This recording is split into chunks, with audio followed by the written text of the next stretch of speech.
চোখেও দেখে না, ভিক্ষার ঝুলি হাতে নিয়া ঝুপড়ি ঘরের দিকে আগাইতেছে। এই দৃশ্য দেখা কোনো ছেলেই তার সইতে পারে না। এবার ছেলেটা মায়ের দেখা চিৎকার মাইরা কাঁদতেও পারে না, মাও বলতে পারে না, কারণ নিজের অপরাধী মনে হইতেছে। আমি কপাল পোড়া, আমার লাইগা আমার মা কাঁদতে কাঁদতে অন্ধ হয়ে গেল। ছেলেটা দাঁড়িয়ে আছে, মায়ের মা বলবে সাহসটাও পাইতেছে না। দেখতেছে মা আমার কি করে, দেখে অন্ধ মা ভিক্ষার ঝুলিটা রাইখা আহারে ওযু বানায়া ঘরের ভিতরে ঢুইকা গেল। মাগরিবের আযান হয়ে গেছে, অন্ধ মা যায় নামাজে দাঁড়াইয়া মাগরিবের সালাতটা আদায় কইরা হাত দুইটা উপরে উঠায়া অন্ধ মা কাঁদতেছে। অন্ধ মা বলে মালিক রে, আমি হতভাগা মহিলা, আমার ছেলেরে কাইরা নিলা, কোন অভিযোগ তোমার প্রতি নাই রে মাওলা। আমার স্বামী ছিল, স্বামীরও কাইরা নিয়া আমারে বিধবা বানাইলা, কোন অভিযোগ নাই রে মাওলা। আমি হতভাগা মহিলা, আমার শেষ সম্বল বিটা বাড়িটাও কাইরা নিলা, কোন অভিযোগ নাই রে মাওলা। ও মাওলা, আমি তো হতভাগা, আমি কপাল পোড়া, ছেলে নাই, স্বামী নাই, আমার ভাই নাই, বাবা নাই। এই মুহূর্তে যদি মইরা যাই, পর পুরুষেরা আমারে কবরে রাখবো, পর পুরুষেরা আমার লাশের খাটিয়া কান্দে লইব। আল্লাহ, মরার আগে কিছুই চাই না, একটা জিনিস চাই রে মাওলা, আমারে ফিরায় দিও না, একটা জিনিস আমারে দিও। আল্লাহ, আমি মরার আগে আমার কলিজা টুকরা জাদু আমার সন্তানের আমার বুকে ফিরায় দিও, আমার বুকে ফিরায় দিও। আল্লাহু আকবার। আল্লাহ, হয়তো তুমি ভাবতে পারো ছেলের কামাই খাইতে চাই না রে মাওলা, না, ছেলের কামাই খাইতে চাই না, আমি বাড়ি বাড়ি ভিক্ষা কইরা আমার ছেলেরে খাওয়াইবো, ওর কামাই আমি খাইতে চাই না। ওরে কেন চাই জানো নি? আমি যদি মইরা যাই, আমার ছেলেটা যেন পাড়ায় পাড়ায় আমারে শেষ মাটিটা দিতে পারে, আমারে মাটিটা দিতে পারে। ও সরমান দালিয়ার যুবকেরা, যুবক দাঁড়ায় দাঁড়ায় দৃশ্যগুলা দেখতেছে, মার খবর নিলাম না, মায় তো আমার প্রতি অভিযোগ করে না, আমার জন্য দোয়া করে। এবার ছেলেটা ঘরের ভিতরে ঢুইকা পিছন দিক থেকে জড়ায় দইরা মায়েরে মা বইলা ডাক দিছে। অন্ধ মা চেহারাটা ঘুরাইয়া সন্তানের চেহারার ভিতরে হাত বুলায় আর বলে, বাবা রে, এমন সময় আসলি স্বর্ণ চোখে আর দেখতে পারলাম না। ও আমার মা হারা বাইরা, ও আমার বাপ হারা বাইরা, আমি জানি না কার মা নাই, বাবা নাই। এই মুহূর্তে চোখের পানি দিয়া ওই মা বাবার জন্য দোয়া করবা, চিৎকার মেলে একটা ডাক দাও তো, ইয়া আল্লাহ। আরো জোরে ডাক দেন, ইয়া আল্লাহ। আমি শরীয়তপুরি, আমার 3.5 হাত বডির ভিতরে যতদিন পর্যন্ত প্রাণ পাখি থাকবে, হকের পক্ষে, ইসলামের পক্ষে এ কণ্ঠে আওয়াজ উঠবে। কথা বলেন ঠিক কিনা? কিশোরগঞ্জের যুবক, নরসিংদীর যুবক, মনোহরদীর যুবক, তুমি কোন গঞ্জের যুবক এটা দেখার দরকার নাই। আমি শরীয়তপুরি তোমার পায়ে হাত রেখে বলে যাই, আরে তুমি কোন দলের নেতা আর কর্মী এটা তোমার পরিচয় না, তুমি কোন পীরের মুরিদ এটা তোমার পরিচয় না। হয়তো তুমি তরমুনাই যাইতে পারো, হয়তো তাবলিগ করতে পারো, উজানি যাইতে পারো, সারসিনা যাইতে পারো, বাহাদুরপুর যাইতে পারো, হয়তো তুমি বিএনপি করতে পারো, ছাত্র দল, যুব দল, শ্রমিক দল করতে পারো, হয়তো তুমি আওয়ামী লীগ করতে পারো, হয়তো তুমি জাসদ, বাসদ, খেলাফত, ইসলামী আন্দোলন করতে পারো, তোমার ব্যক্তিগত ব্যাপার। তবে আমি মনিরুল ইসলাম শরীয়তপুরি তোমাদের পায়ে হাত রেখে বলে যাই, এটা তোমার পরিচয় না, পরিচয় তো আমাদের একটাই, আমরা এক আল্লাহর বান্দা আর এক নবীর উম্মত। কথা বলেন ঠিক কিনা? এটাই আমাদের বড় পরিচয়। মুসলমান হিসেবে যদি আমাদের এই কণ্ঠে আওয়াজ উঠে আর আমাদের 3.5 হাত বডির ভিতরে রক্ত চলাচল করে, যে আল্লাহর নামে, যে আল্লাহর দেওয়া অক্সিজেন আমরা গ্রহণ করি, যে আল্লাহর দয়ায় আমরা কথা বলতে পারি, যে আল্লাহ আমাদের বাক স্বাধীনতা দিয়েছেন, যে আল্লাহ আমাদের বাক শক্তি দিয়েছেন, ওই আল্লাহর নামে যদি কথা বলতে হয়, যেহেতু আসমান আল্লাহর, জমিন আল্লাহর, আল্লাহর আসমানের নিচে বসে, আল্লাহর জমিনের উপরে বসে এ কণ্ঠে যদি আওয়াজ ওঠে, কোন তন্ত্র মন্ত্রের আওয়াজ নয়, কোন তন্ত্র মন্ত্রের স্লোগান নয়, মুসলমান হিসেবে আমাদের কণ্ঠে আল্লাহু আকবার আওয়াজ উঠবে, আল্লাহু আকবার আওয়াজ উঠবে।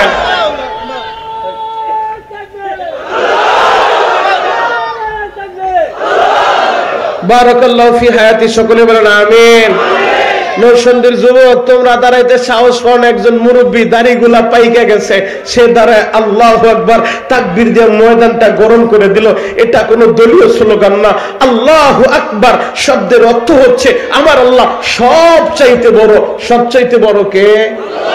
মোহাব্বতে বলেন বাবাকে, আরো জোরে বলেন বাবাকে। সব চাইতে বড় আমার আল্লাহ।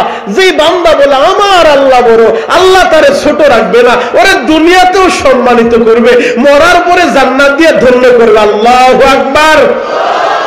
তাহলে মাহফিলের শুরুতে আমার মর্দে মুজাহিদের মতো একজন মর্দে মুজাহিদ লাগবে। মাজা টান করে পুরা ময়দান তাকবীর দিয়া পুরা ময়দান কাঁপায় দিবা, নাস্তিক গুলারে বুঝায় দিবা নরসিংদীর মুসলমান এরা ঘুমায় যায় নাই, এরা স্তব্ধ হয়ে যায় নাই। হয়তো দল বিভিন্ন জন বিভিন্ন দল করতে পারে, হয়তো বিভিন্ন জন বিভিন্ন পীরের মুরিদ হইতে পারে, কিন্তু মুসলমান হিসেবে আমরা এক আছি। যে কোনো সময় কোরআনের জন্য, ইসলামের জন্য, নবীর ইজ্জতের হিফাজতের জন্য যদি ডাক এসে যায়, নরসিংদীর যুবকেরা সর্বপ্রথম নবীর জন্য, কোরআনের জন্য, ইসলামের জন্য রক্ত দিতে পারে, জীবন দিতে পারে, শহীদ হতে পারে। কে কে রাজি আছো? হাতগুলো দেখায় দাও।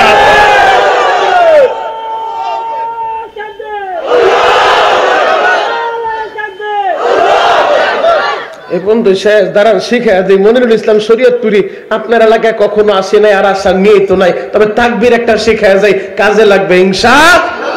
নারায়ে তাকবীর,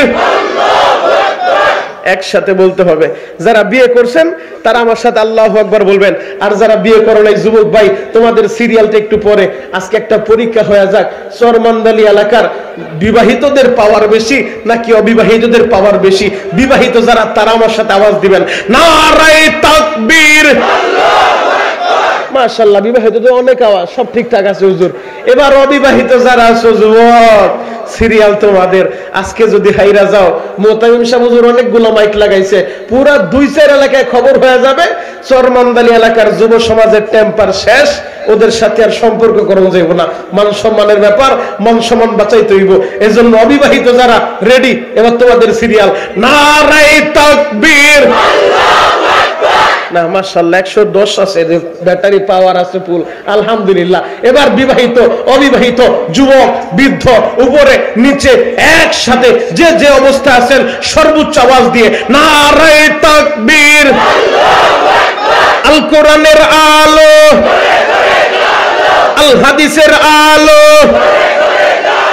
দুনিয়ার মুসলিম এক হও, এক হও। আমার নেতা তোমার নেতা, বিশ্বনবী মুস্তাফা। আমার নেতা তোমার নেতা, একসাথে বলতে হবে, আমার নেতা তোমার নেতা, বিশ্বনবী মুস্তাফা।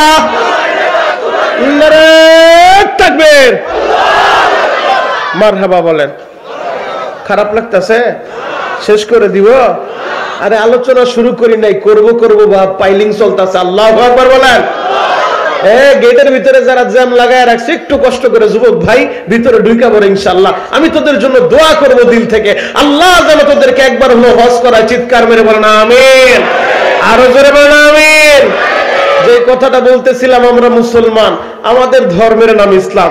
আল্লাহ তাআলা দয়া করে মোহাব্বত করে ভালোবেসে আমাদেরকে দিয়েছেন আল কোরআন। এই কোরআন তো এমন এক কিতাব, আর এই কিতাব তো আসমানি 104 খানা কিতাবের ভিতরে সর্বশ্রেষ্ঠ কিতাব।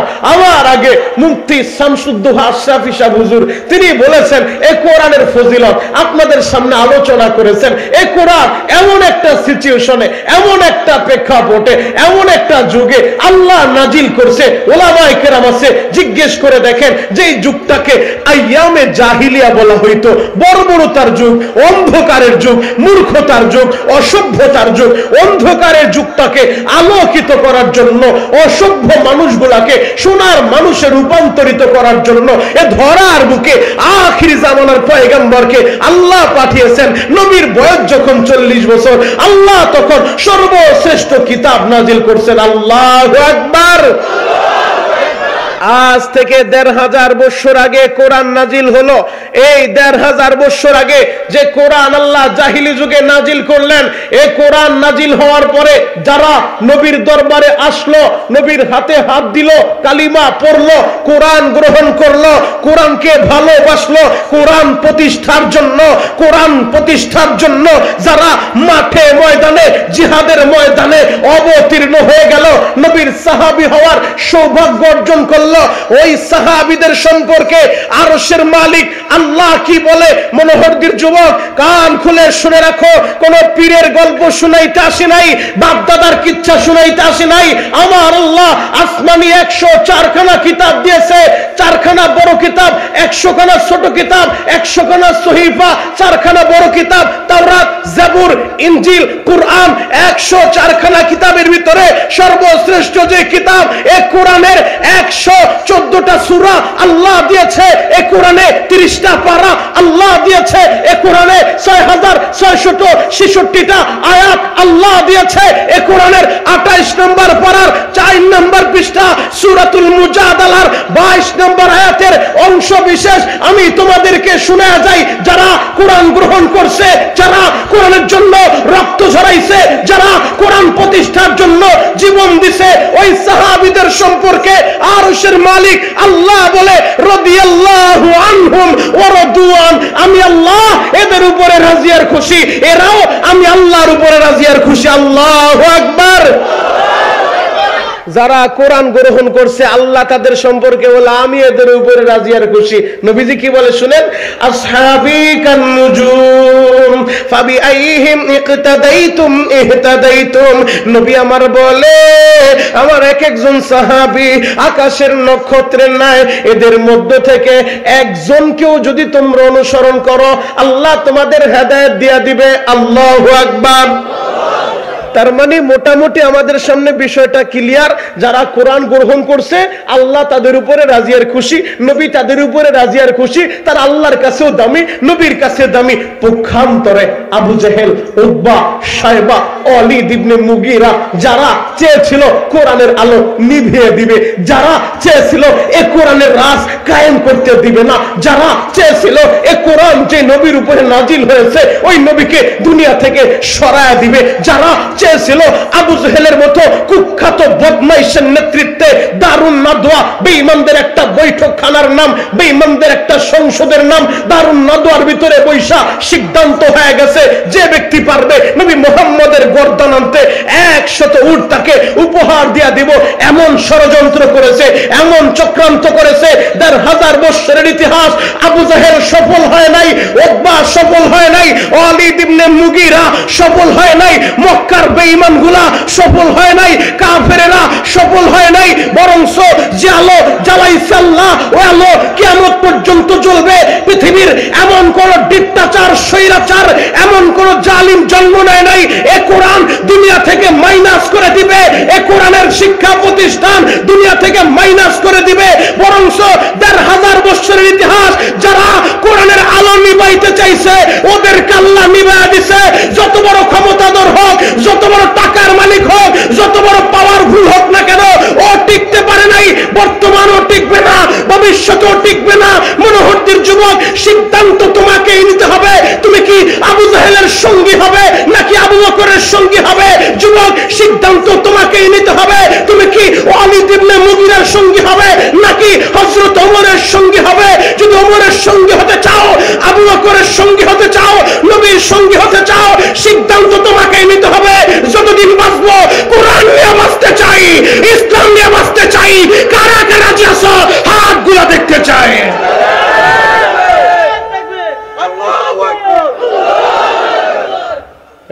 তলবিলেন একজন তাকবীর দাও, দাও ইনশাআল্লাহ, দাঁড়াও, মারো।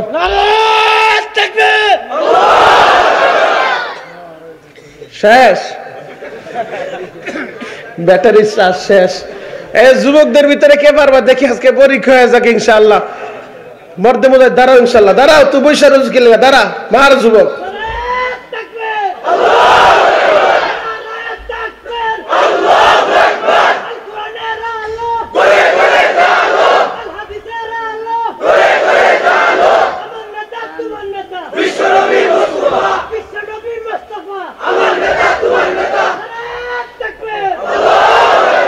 বারাকাল্লাহু ফি হায়াতি, সকলে বলেন আমিন।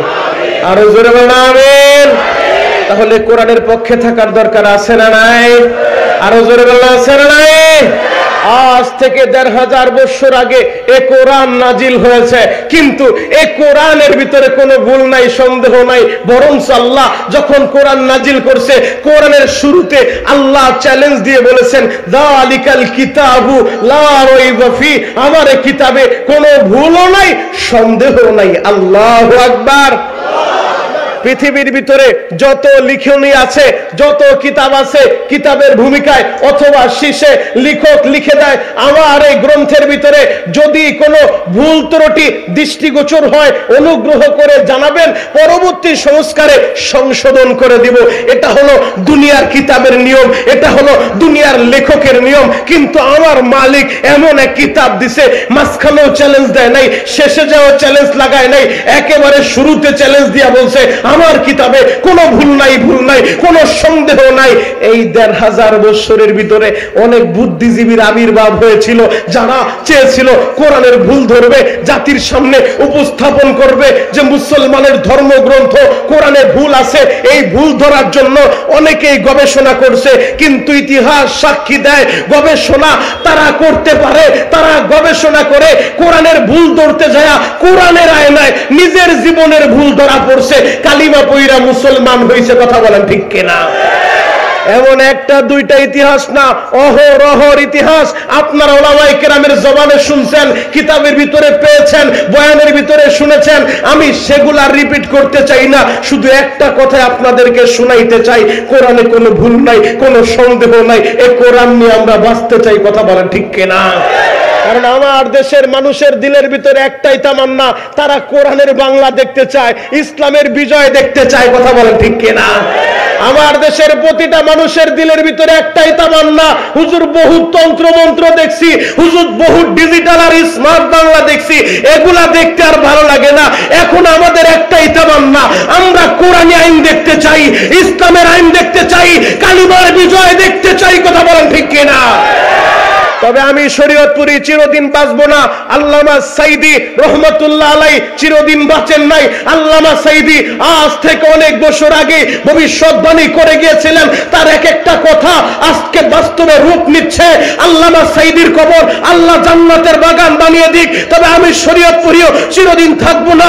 আমিও তোমাদেরকে বলে গেলাম, রাত্রি শেষে দিনের আলো যেমনি ভাবে উঠবে, সূর্য যেমনি ভাবে উদিত হবে, এটা যতটা নিশ্চিত, এই বাংলার জমিনে ইসলামের বিজয় হবে, কোরআনের বিজয় হবে, বাংলার সংসদে কালিমার পতাকা উড্ডীন হবে। সেদিন বেশি দূরে নয়, দিল্লির মসনদ কালিমার পতাকা উড্ডীন হবে। সেদিন বেশি দূরে নয়, আমেরিকার হোয়াইট হাউসে ইসলামের পতাকা উড্ডীন হবে। কথা বলেন ঠিক কিনা? তবে সে বিজয়ে আমরা সঙ্গী থাকতেও পারি, নাও থাকতে পারি, তবে নিশ্চিত ইনশাআল্লাহ ইসলামের বিজয় হবে। ইনশাআল্লাহ। আল্লাহু আকবার বলেন তো, আরো জোরে বলেন আল্লাহু আকবার। তাহলে কোরআনের পক্ষে আমাদেরকে থাকতে হবে।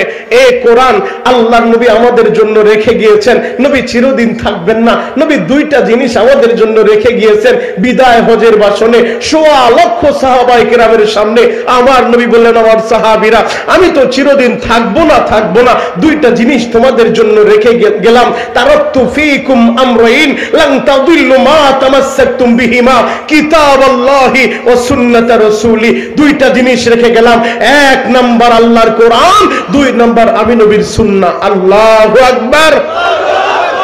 তবে আমরা তথ্য সন্ত্রাসের শিকার। আজকে দেখা যায় বিভিন্ন সময় হলুদ মিডিয়ার সাংবাদিক ভাইরা তারা বলে মাদ্রাসায় জঙ্গিবাদের ট্রেনিং হয়, মাদ্রাসায় জিএনবির ট্রেনিং হয়। আমরা বলতে চাই না না না, মাদ্রাসার ভিতরে জঙ্গির ট্রেনিং হয় না, জিএনবির ট্রেনিং হয় না, বরং মাদ্রাসাগুলোর ভিতরে আল্লাহওয়ালা তৈরির ট্রেনিং হয়। কথা বলেন ঠিক কিনা? মাদ্রাসার ভিতরে নেশার ট্রেনিং দেওয়া হয় না, ইয়াবার ট্রেনিং দেওয়া হয় না, টেন্ডারবাজি কিভাবে করতে হবে এ সমস্ত ট্রেনিং কওমি মাদ্রাসার ভিতরে দেওয়া হয় না, বরং কওমি মাদ্রাসায় ট্রেনিং দেওয়া হয় সমাজ থেকে কিভাবে টেন্ডারবাজি বন্ধ করা যায়, সমাজ থেকে কিভাবে মাদক বন্ধ করা যায়, সমাজ থেকে কিভাবে মুরব্বীদেরকে সম্মান ফিরিয়ে আনা যায়, সমাজটা আদর্শ সমাজ হিসেবে তৈরি করা যায়। এই ট্রেনিং গুলো মাদ্রাসার ভিতরে হয়। কথা বলেন ঠিক কিনা? আমরা হলাম তথ্য সন্ত্রাসের শিকার। উদাহরণ দিলে আপনাদের বুঝতে আরেকটু সহজ হবে, যেহেতু মুরব্বী বাবাজানরা আছেন। মক্কা বিজয়ের পরে নবী আমার মক্কা বিজয়ের পরে আল্লাহর নবী নজর করে দেখলেন একজন বৃদ্ধ মহিলা গাট্টি বস্তা গোল কইরা, মহিলা নিজে গাট্টিটা নিতে পারে না, এরপরও বাড়ি বোঝাটা উঠাইছে মাথার উপরে। নবীর সাথে দেখা, রহমাতুল্লিল আলামিন নবী আমার বললেন, আম্মা জান আপনি কোথায় যান? এই বৃদ্ধ বয়সে নিজে বোঝা নিতে পারেন না, আবার নিজেই বোঝাটা ভারী বোঝাটা বহন করছেন, দেন আপনার বোঝাটা আমার মাথার ভিতরে উঠায় দেন। আল্লাহু আকবার। আমার নবীর আদর্শ দেখো, আদর্শ দেখো। একজন বিধর্মী মহিলার বোঝা আমার নবী তার মাথার ভিতরে উঠায় নাই। আমার নবীর আদর্শ দেখো। আজকে নাস্তিক গুলা আমার নবীর নারী নবী বলে বোকা দেয়। আজকে নাস্তিক গুলা আমার নবীর চরিত্র নিয়ে ব্যঙ্গ করে। ও নাস্তিকেরা, কান খুলে শুনে রাখো, নবী মুহাম্মদ এমন এক চরিত্রের অধিকারী, আল্লাহ তাকে এমন চরিত্র দিয়েছেন। ওয়া ইন্নাকা লাআলা খুলুকিন আযীম। বাবা আদম থেকে শুরু করে ঈসা নবী পর্যন্ত কোন নবীর চরিত্র বয়ান করতে গিয়ে আল্লাহ খুলুক আযীম বলেন নাই, মাত্র আমাদের নবীর চরিত্রের সার্টিফিকেট দিতে গিয়ে আল্লাহ খুলুক আযীম ব্যবহার করেছে। আল্লাহু আকবার। নবী আমার বললেন, আম্মা জান আপনার বোঝাটা আমার মাথায় উঠায় দেন। মহিলা নবীর মাথায় বোঝাটা উঠায় দিছে। লম্বা সফর, যেই জায়গায় যাওয়ার ওই জায়গায় যাওয়ার পরে নবী যখন বোঝাটা তার কাছে বুঝায় দিলেন, এবার বললেন, মা গো আপনি এত কষ্ট করে এত দূর সফর কেন করলেন? তখন বৃদ্ধ মহিলা বলে, বাবা রে, এ মক্কায় কেমনে থাকবো? তুমি কি জানো না মুহাম্মদ নামে এক সন্ত্রাসী মক্কায় আসছে? নাউজুবিল্লাহ। আগামী বছর বললেন, দাঁড়ান আবার বললেন, এবার যদি নাউজুবিল্লাহর আওয়াজ হয় ওয়াজ হবে, আর আওয়াজ নইলে ওয়াজ এই জায়গায় শেষ। আওয়াজ হবে তো ইনশাআল্লাহ। মহিলা বললেন, বাবা রে, মক্কায় কিভাবে থাকবো? তুমি কি শুনো নাই মুহাম্মদ নামে এক সন্ত্রাসী আসছে, সেজন্য আমি মক্কায় থাকতে পারি নাই, মক্কা ছেড়ে দিলাম। সে মক্কা দখল করে নিছে। নবী আমার প্রশ্ন করলেন, মাগো আপনি যে মুহাম্মদকে সন্ত্রাসী বললেন, আপনি কি মুহাম্মদকে চিনেন? মহিলা বলেন, না বাবা আমি তো মুহাম্মদকে চিনি না, তবে মুহাম্মদের ভয়ে আমি মক্কা ছেড়ে দিলাম, মুহাম্মদের ভয়ে আমি আমার বাড়িটা ছেড়ে দিলাম। আমার নবী বলেন, মাগো আপনি যে মুহাম্মদের ভয়ে বাড়ি ঘর ছেড়ে চলে আসলেন, আমি সেই মুহাম্মদ। আরো জোরে বলেন। মহিলাটা এই কথা শোনার পরে আমার নবীর চেহারার দিকে তাকা, চোখের পানি ছেড়ে দিছে। বাবা তুমি যদি হও সেই মুহাম্মদ, তুমি যদি হও আব্দুল্লাহর বেটা সেই মুহাম্মদ, যেই মুহাম্মদের সংবাদ আমাকে দেওয়া হয়েছে, মুহাম্মদ সন্ত্রাসী, যার যেই মুহাম্মদ সম্পর্কে আমাকে ভুল মেসেজ দেওয়া হয়েছে, ভুল তথ্য দেওয়া হয়েছে, তুমি যদি সেই মুহাম্মদ হও, আমি শপথ করে বলতে পারি এ পৃথিবীর বুকে তোমার মতো ভালো, তোমার মতো আদর্শবান যুবক এ পৃথিবীতে আসে নাই, কিয়ামত পর্যন্ত আসবেও না। আর তুমি যদি সেই মুহাম্মদ হও, আমি দেরি করতে চাই না, এই মুহূর্তে আমারে কালিমা পড়ায় দাও। আল্লাহু আকবার। মহিলা মক্কা ছেড়েছিলেন কেন? সে তথ্য সন্ত্রাসের শিকার ছিলেন, ভুল মেসেজ ভুল তথ্য তাকে দেওয়া হয়েছে। ঠিক তদ্রুপ ভাবে আমার দেশের কিছু হলুদ সাংবাদিক ভাইয়েরা আছে যারা কওমি মাদ্রাসা নিয়ে বিভিন্ন সময় মিথ্যা নিউজ করে, তাদেরকে মিথ্যা তথ্য দেওয়া হয় জাতিকে বিভ্রান্ত করার জন্য। কিছু নাস্তিক মার্কা সাংবাদিক আছে, হলুদ সাংবাদিক, ওই হলুদ সাংবাদিকদেরকে আমি এই নরসিংদী মনোহরদী চরমন্দালিয়া মাদ্রাসার 18তম মাহফিল থেকে আমি হলুদ সাংবাদিকের ভাইদেরকে দাওয়াত করতে চাই, আসেন এই নরসিংদীর মনোহরদী এলাকায় চরমন্দালিয়া এই মাদ্রাসা, কওমি মাদ্রাসা, হিফজখানা মাদ্রাসা, আপনাদেরকে দাওয়াত করলাম। বেশি দিন না, মাত্র 3টা দিন চরমন্দালিয়া মাদ্রাসা অবস্থান করবেন। 3 দিন পরে ওই হলুদ সাংবাদিক যে একটা সময় লিখতো মাদ্রাসায় জঙ্গিবাদের ট্রেনিং হয়, মাদ্রাসায় জিএনবির ট্রেনিং হয়, আমি চ্যালেঞ্জ করে বলতে পারি মাত্র 3 দিন এই মাদ্রাসা অবস্থান করলে হয়তো হুজুররা তারা গরু খাসি দিয়ে আপ্যায়ন করতে পারবে না, গরিবানা হালতে ডালের পানি আর আলু ভর্তা দিয়া আপনাদেরকে মেহমানদারি করাবে। 3 দিন পরে হলুদ মিডিয়ার ওই সাংবাদিক ভাই একথা বলতে হবে, না মাদ্রাসায় জঙ্গিবাদের ট্রেনিং হয় না, না মাদ্রাসায় সন্ত্রাসীর ট্রেনিং হয় না, না মাদ্রাসায় জিএনবির ট্রেনিং হয় না, বরং সেই জায়গায় সোনার মানুষ তৈরি করা হয়। কথা বলেন ঠিক কিনা? মুহতারাম হাজিরিন, এজন্য আমরা তথ্য সন্ত্রাসের শিকার। আর মিডিয়ার ভাইরা যারা মিডিয়ায় কাজ করেন তাদের প্রতি উদারত আহ্বান থাকবে, কিছু প্রচার করার আগে যাচাই বাছাই করে এরপরে প্রচার করবেন। কারণ ইসলাম ছিল, ইসলাম আছে, ইসলাম থাকবেই। ইসলামের বিরুদ্ধে যে কেউ টিকতে পারে নাই, ভবিষ্যতেও পারবে না। কথা বলেন ঠিক কিনা? মুহতারাম হাজিরিন, নবী আমার 2টা জিনিস রেখে গেছেন, 1 নম্বর কোরআন, 2 নম্বর সুন্নাহ। এই 2টা জিনিস আমাদেরকে আঁকড়ায় ধরতে হবে। ও যুবক, তোমাদের মতো নওজোয়ানেরা, তোমাদের মতো যুবকেরা আমার নবীকে কতটা মোহাব্বত করেছে, কতটা ভালোবেসেছে। এই কোরআন এমনি এমনি তোমাদের চরমন্দালিয়া পর্যন্ত আসে নাই। এই কোরআনটা উহুদের ময়দান পাড়ি দিয়ে এসেছে, এই কোরআনটা বদরের ময়দান পাড়ি দিয়ে এসেছে, এই কোরআনটা তায়েফের ময়দান পাড়ি দিয়ে এসেছে, এই কোরআনটা হুনাইনের ময়দান পাড়ি দিয়ে এসেছে, মদিনা থেকে 710 কিলোমিটার দূরত্ব তাবুকের ময়দান এই কোরআন পাড়ি দিয়ে এসেছে। এই কোরআন এমনি এমনি আসে নাই। পদ্মা, শীতলক্ষা, মেঘনা আর যমুনার পানি দিয়া ভাসতে ভাসতে ইসলাম আসে নাই, কোরআন আসে নাই। কচুরি পানার নাই ভাসতে ভাসতে কোরআন চরমন্দালি আসে নাই। এই কোরআনের জন্য অনেক নওজোয়ান নবীর সাহাবীরা রক্ত দিয়ে দিয়েছে, অনেক নওজোয়ান নবীর সাহাবীরা কল্লা দিয়েছে, অনেক নওজোয়ান নবীর সাহাবীরা নিজের কলিজা দিয়ে দিয়েছে এই কোরআনের জন্য। উলামায়ে হক্কানি, উলামায়ে রব্বানি যুগে যুগে জালিমের জিন্দানখানায় বন্দী হয়েছেন। আল্লামা মাহমুদুল হাসান দেওবন্দি জালিমের জিন্দানখানায় বন্দী হয়েছেন। হুসাইন আহমদ মাদানী জালিমের জিন্দানখানায় বন্দী হয়েছেন। যুগে যুগে যারা এই কোরআনের জন্য বেঈমানের জালিমের জিন্দানখানায় বন্দী হলেন, ফাঁসির রশি গলায় ঝুলাইলেন, এরপরও জালিমের সামনে মাথা নত করে নাই। নরসিংদীর যুবক, সিদ্ধান্ত তোমাকেই নিতে হবে। যদি কখনো এমন টাইম এসে যায় এই কোরআনের জন্য, ইসলামের জন্য আবার আর একটা বদরের দরকার হয়, আবার একটা উহুদের দরকার হয়, আবার একটা খন্দকের দরকার হয়, আবার একটা তাবুকের দরকার হয়, তোমরা কারা কারা তৈরি আছো কোরআনের জন্য রক্ত দিতে পারবা, জীবন দিতে পারবা, কল্লা দিতে পারবা? হাতগুলো আল্লাহকে দেখায় দাও।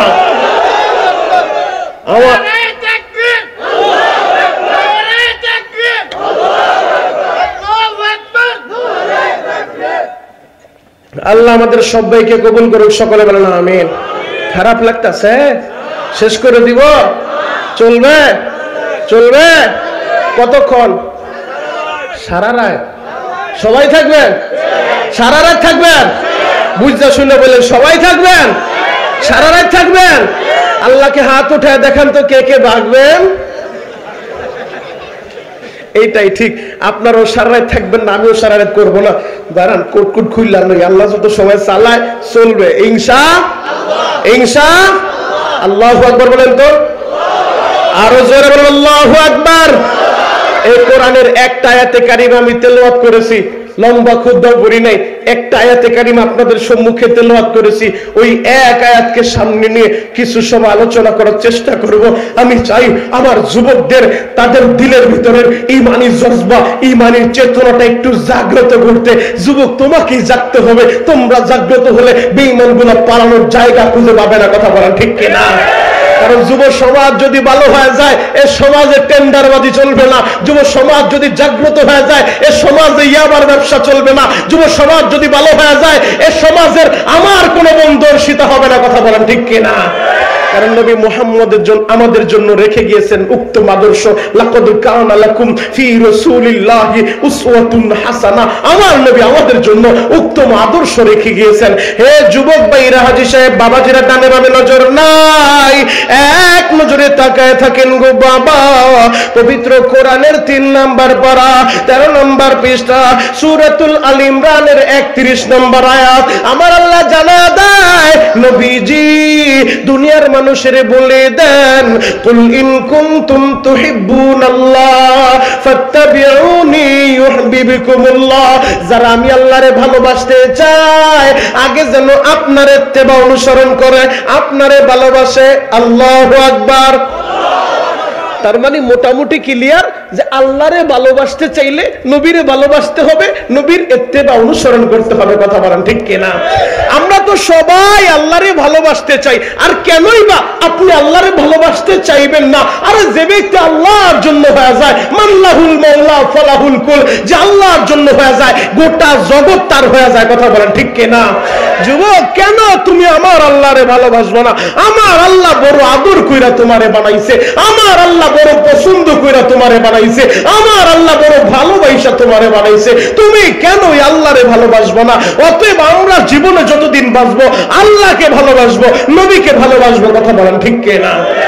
নবীকে তো আমরা সবাই ভালোবাসতে চাই।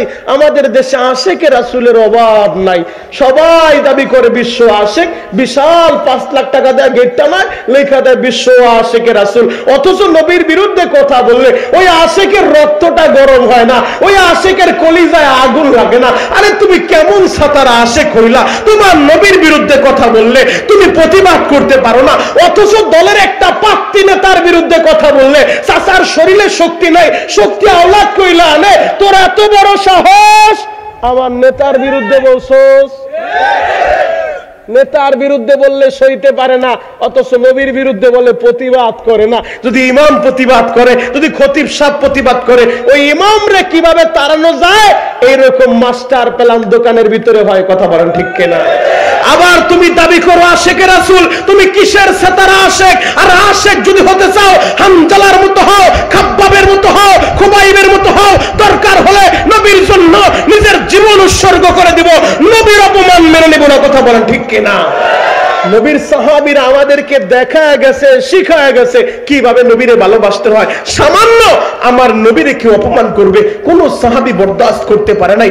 আমার নবীর সামনে, আমার নবীর সাহাবীদের সামনে ইসলাম